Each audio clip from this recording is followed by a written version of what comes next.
What's going on, guys and gals? My name is Shadox, and on our first weapon review, we are going to be taking a look at the starting weapon for the assault class, the Sturmgewehr 1-TAC-5.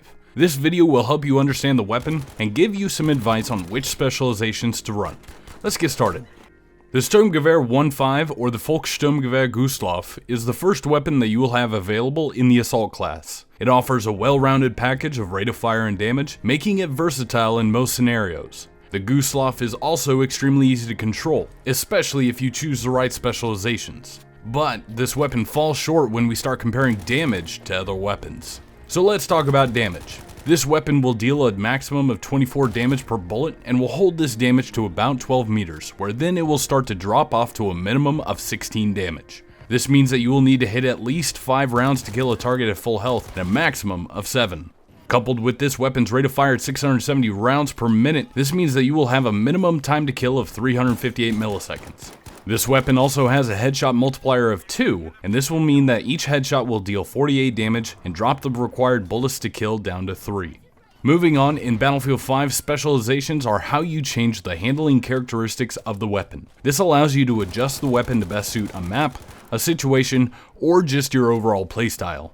Since the STG 1-5 is a starter weapon, you will have some specializations focusing on recoil reduction already equipped. Once you hit weapon rank 4, you will be able to reset these and choose new specializations at no cost.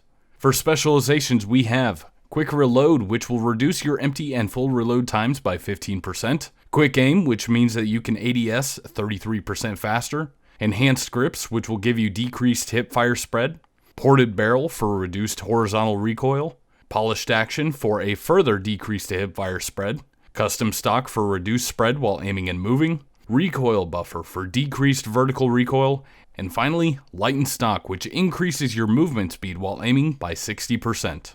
Now let's take a look at the various recoil patterns to see if we can determine an optimal path to take for this weapon. First off is the base recoil with no specializations equipped. You really shouldn't ever see this, as you will already have some specializations equipped when you start out. But if for some reason that you choose to remove them, you will have a weapon with extremely high horizontal recoil trends and poor hipfire. Now we have the full left side of specializations, which give decreased hipfire spread and vertical recoil. Even with the large buff to the weapon's hipfire, it's really not that good, and I wouldn't recommend trying to hipfire with this weapon past about 5 or 6 meters, because after that, you're just wasting ammunition. The other main option that you could run with is focusing on ADS accuracy and recoil reduction. This is the path that I personally went with for the majority of the mastery kills, and I would recommend this setup as well.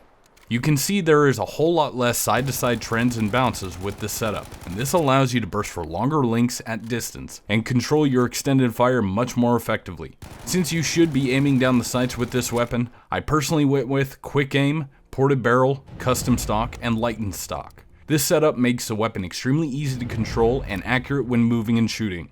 Even without the decreased vertical recoil perk, I still found it fairly comfortable keeping it on target. If you're having issues with the vertical recoil, then feel free to go with the recoil buffer instead of the lightened stock.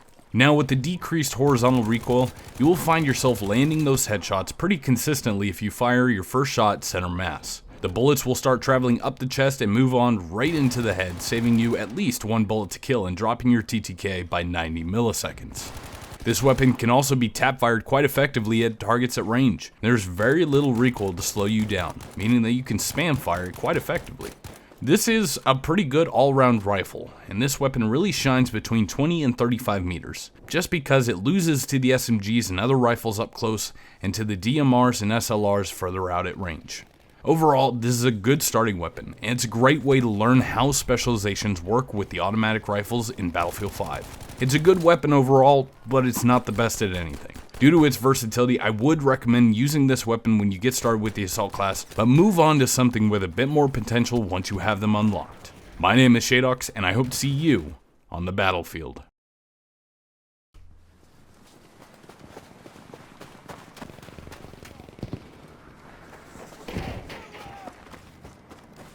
We're winning this.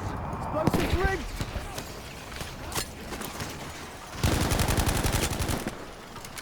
Leave me alone. I'm gonna do my recoil test.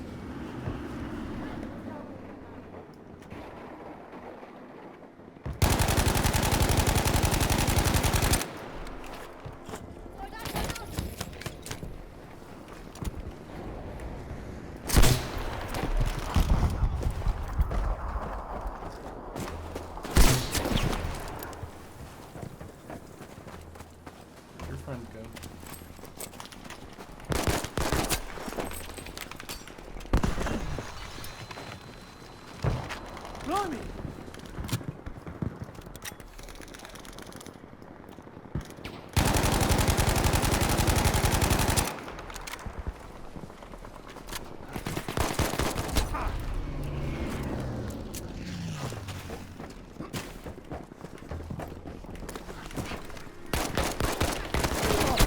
Holy shit, why are there so many fucking people?